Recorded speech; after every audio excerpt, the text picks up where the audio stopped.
Welcome to the McEnulty Method, where we are joining financial expert Frank McEnulty and Colin Sorrells as they're going to help us take a look at some of the important financial decisions we all need to make. Good afternoon, gentlemen. Hi, Bill. How are you?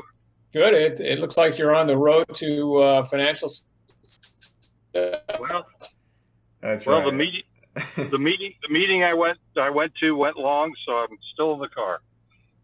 All right. I like Bill's That's all. version better. Okay. I know you mentioned one of the things you'd like to talk about today is having, students, people give a little bit of thought to the kind of career they're going to go into and the sort of organization they might want to work for. So could you expound on that a little bit? Sure. I sort of break it into three parts, three pieces, and that's being very general, but that's what I'm going to do. So we've got the big companies. We've got the Northrops and the big name companies. Lots and lots of employees, different departments. They do things one way. Then you've got the smaller entrepreneurial companies where things may not always go smooth, but they may be more exciting, lots of different things happening. You may get to do different types of jobs. And then, quite honestly, you've got governmental agencies, which are their own type of thing.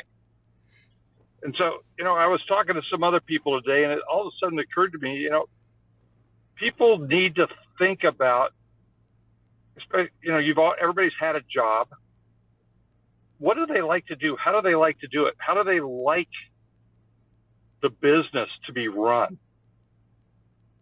And maybe they should give some thought to that as to where they want to work. I know that when I was a youngster, nobody ever talked to me about, corporate culture or company culture or anything like that. It was just sort of like, hey, I got this job now. And sometimes you find out that it was a very corrupt and horrible culture. And other times it's like, not so bad. I agree with you there, Bill. When we graduated from colleges, there was no culture. There was no this is get a job. That first person that hired you, that's where you went because that's why we went to school. But now there's more opportunity, I believe, for people, and especially with the internet and all the stuff you can read up on companies, you can learn more about them before you start. Absolutely. I'm thinking about, just different sites on the internet like Glassdoor, where you can allegedly get a good idea about, what a company is like before you even interview. Right, because say you've had a job with an entrepreneurial company while you're going to school or something, and you find it really exciting. It's fun. Sure, there's problems. They may not always have all the money they're supposed to have. Things may be tough now and then, but that's exciting to you. Well, maybe that's the type of company you should try to find for your career. On the flip side, you've worked for that entrepreneurial company, you find it absolutely horrifying that they're always worried about how they're going to make payroll and everything else. So Yeah. maybe you need to go to bigger business so there's more stability. And then the third is, you just need a stable job that you never have to worry about losing it. You want that pension, you want that retirement. Maybe government's the place for you. Colin, what do you think? Frank, I think you're breaking it down nicely. The different I like those three tiers. I don't know if I look at it tier wise. I think the two things that I care most about as somebody who has to be doing this now, and having only had a couple jobs and being pretty fortunate with them, two things I've noticed that make working a lot more enjoyable, a lot more interesting, and places I want to work looking for a place where they give you some leeway, right? Where you don't have this manager that's over your shoulder, or there's this very strict uh, procedure you have. Obviously, certain things require strict procedures, but in general, you go about there's opportunity to be flexible, to uh, e- experiment a bit, make mistakes. If you can find a job like that, I think there's a lot that you can learn beyond just what they even hired you for. And to Frank's point, maybe that's more at the entrepreneurial level where they don't have a department of 100 people and each one of you does a very specific job that's part of the bigger puzzle. Maybe it's a department of 10 people and we hired you for this, but then it expanded into something else and we need you to take up some extra responsibility or sort of juggle 2 or 3 situations, and you get that experience of, you get the opportunity to experience more. So I think that's a really important thing to look for, especially when you're first coming out, right? And you don't know anything, you don't know what you want to do. I can say from my experience, I got hired on to do one job, and that job has turned into, a little bit of managing, a little bit of, setting up meetings, a little bit of designing, a little bit of this, a little bit of that.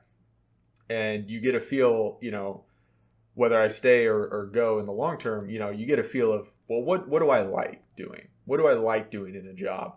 And maybe then my next job, I'll try and find something that's more focused on that. And, I can spend more of my time on that one area. So, those are things you have to think about. And then I think the second thing is a place that you can tell wants to invest in you as much as you invest in them.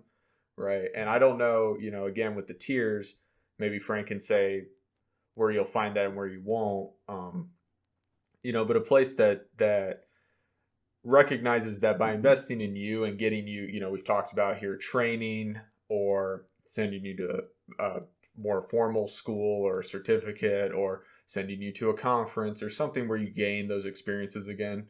And they recognize that the benefit that they will receive from doing that for you, you both sort of get that benefit. I think those are 2 things that I would look for in a career, in a job, in a company.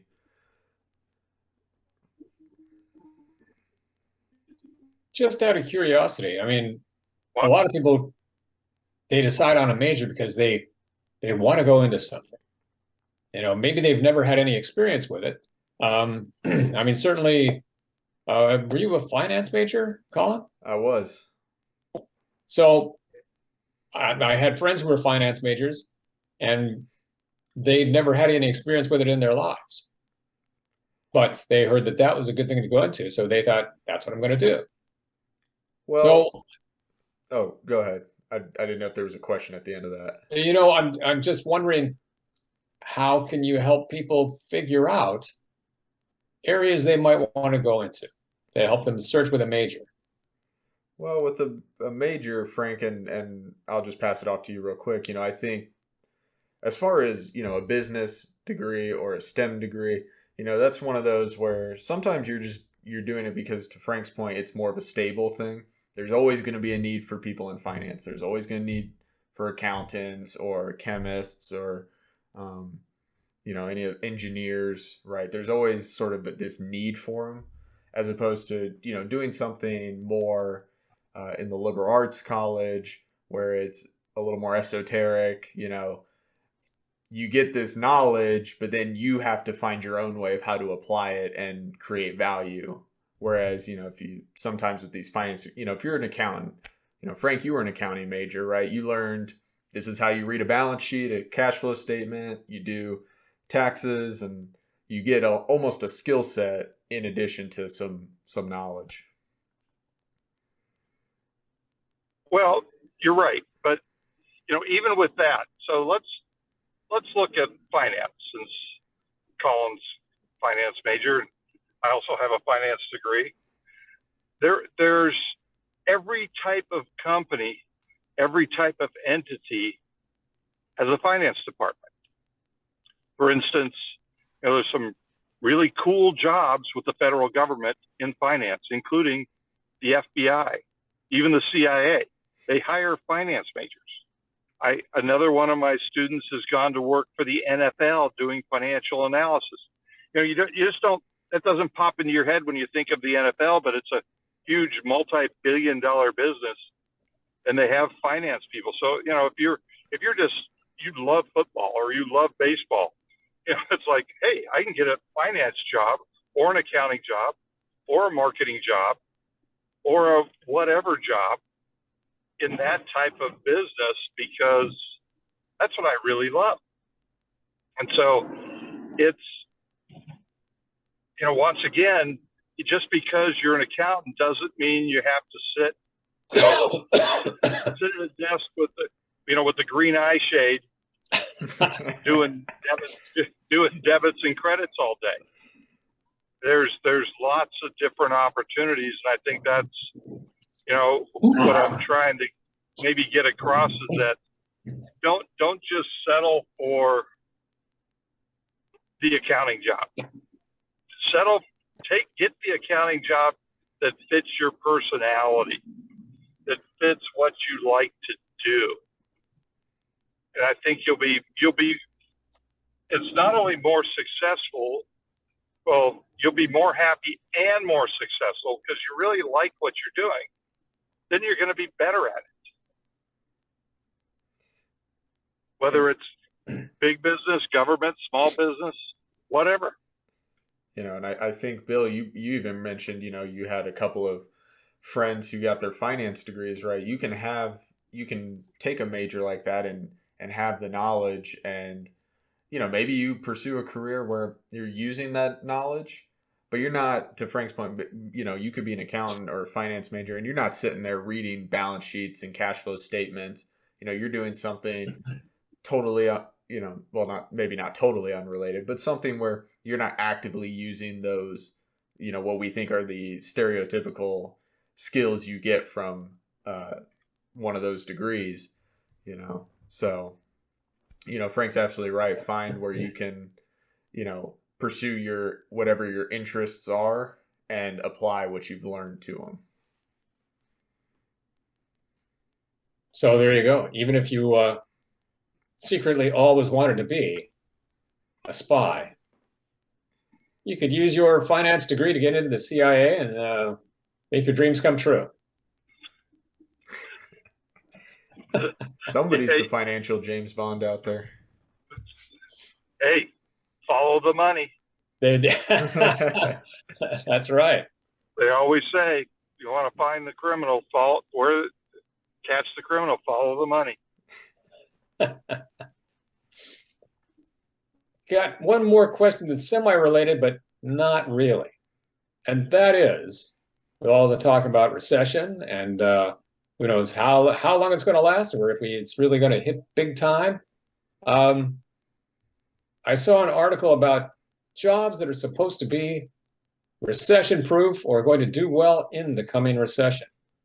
I wondered if you guys had any thoughts about possible jobs that will probably be recession-proof. Well, I think it might be less about the job, and Frank, feel free to hop in here, less about the job and more about the industry you're in. What industry is hit or is hurt the least by recession, right? And so you think about, well, Frank, why don't you give your thought and then I can continue. No, go ahead. Okay, yeah. Well, I was going to, something like healthcare, right? Whether we're in recession or not, people need, so if you have a job at a hospital, people still need care. People still want to, they need surgery. They need first aid, emergency care, whatever it might be, as opposed to an industry. Think about, you work at a car dealership. Well, we hit recession. How many people are going to come in and buy a new car? Probably not that many, so there's a greater chance where you have to worry about job security in an industry where it's more of a need or more of a want than a need for people, as opposed to something like healthcare where it's more of a need than obviously a want. Nobody wants to go to the hospital. Well, even in healthcare, you have to be careful though, because if you're going into recession, there is a lot of healthcare that's optional. the beauty clinics, the plastic surgeons, the things that people can just avoid. So, but the basic industries, what do people always need no matter what? They need food, shelter, so anything to do with that. Retail may go down, but I think in some ways, rather than guessing at what business is not going to do poorly or better, to try to make yourself, very important to your employer. Can you do more than more than one thing? So maybe they can, if there's a cutback coming, it's like, okay, we'll get rid of this person, but we'll keep this person who can do both their jobs.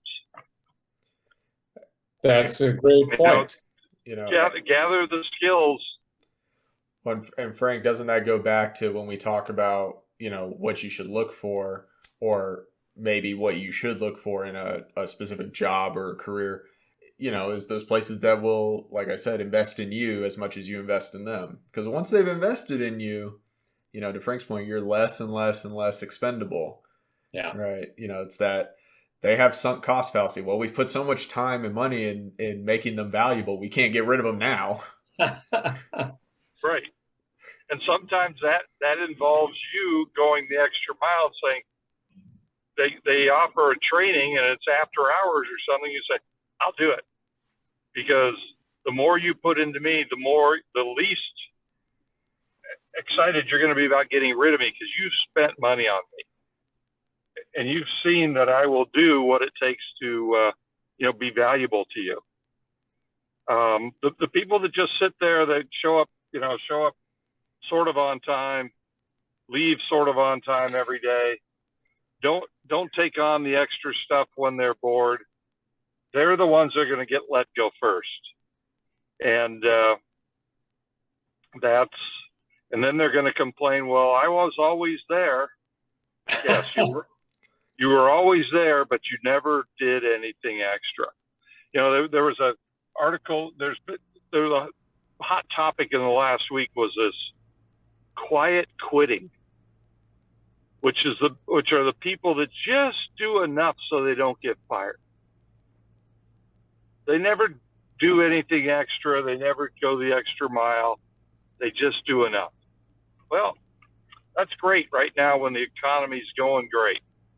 But when the recession happens, the employer's going to look, okay, who's just doing enough? And who's doing more? Well, we're going to keep the people that are doing more, and we're going to get rid of the people that are quiet quitting.